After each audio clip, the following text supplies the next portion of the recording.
C'est une première dans l'histoire du Gabon, une femme nommée Premier ministre. Son nom, Rose Christiane Osuka Raponda, 56 ans, jusque-là ministre de la Défense.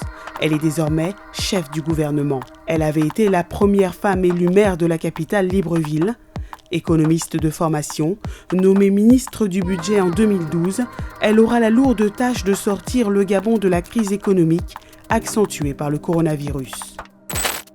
5 mois à peine après sa nomination, le Premier ministre tunisien Elias Farfar a présenté sa démission ce mercredi. En cause, une enquête pour conflit d'intérêts. Elias Farfar n'aurait pas cédé ses parts dans une entreprise d'assainissement de déchets qui a remporté un marché public après qu'il soit devenu Premier ministre. Une motion de censure soutenue par une centaine de députés, dont ceux du parti conservateur Ennahda, avait été déposée à son encontre le jour même. Le président Kais Saied doit désormais composer avec les partis politiques pour trouver un nouveau Premier ministre dans un délai de 10 jours. 22 ONG ont lancé ce jeudi une coalition citoyenne pour le Sahel. Objectif, mieux protéger et faire entendre la voix des populations civiles, premières victimes des groupes terroristes qui sévissent dans la région. Ces ONG entendent porter des réponses nouvelles et dénoncent les insuffisances de la coalition internationale pour le Sahel, composée des pays du G5 Sahel, Mali, Mauritanie, Niger, Tchad et Burkina Faso, de l'Union européenne et des institutions internationales. Au Burkina Faso, au Mali et au Niger, le nombre de victimes civiles a été multiplié par 5 depuis 2016, avec plus de 4000 morts enregistrés en 2019, selon l'ONU.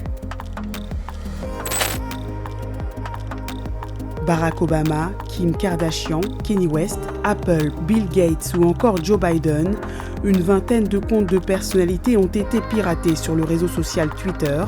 Ils affichaient tous le même message incitant leurs followers à envoyer de l'argent via une adresse ou un site web, une escroquerie à la crypto-monnaie qui a permis aux pirates de s'emparer de plusieurs milliers de dollars en bitcoins.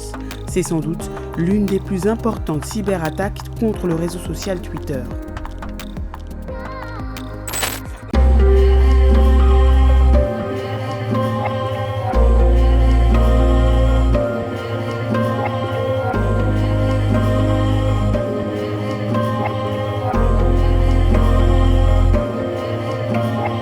Liberté ce jeudi après 1 an et demi de détention. Mohamed Silla, de son vrai nom, est accusé d'homicide volontaire suite à une rixe mortelle qui a eu lieu à Paris à l'été 2018. Il reste sous le coup d'un contrôle judiciaire. Il était la figure et la voix de la communauté noire américaine. John Lewis est mort ce vendredi à 80 ans des suites d'un cancer. Militant de la non-violence et des droits civiques, il a été le compagnon de route de Martin Luther King. Un combat pour les droits des Noirs américains qu'il a poursuivi en tant qu'élu à la Chambre des représentants et pour lequel il aura consacré toute sa vie. Barack Obama a rendu un long hommage à celui qui a inspiré des générations qui ont tenté de se montrer à la hauteur de son exemple. Pour Nancy Pelosi, présidente de la Chambre des représentants, l'Amérique déplore la disparition de l'un des plus grands héros de l'histoire américaine. We are tired. We are tired of being beaten by policemen. We are tired of seeing our people locked up in jail over and over again. And then you holler, be patient. How long can we be patient?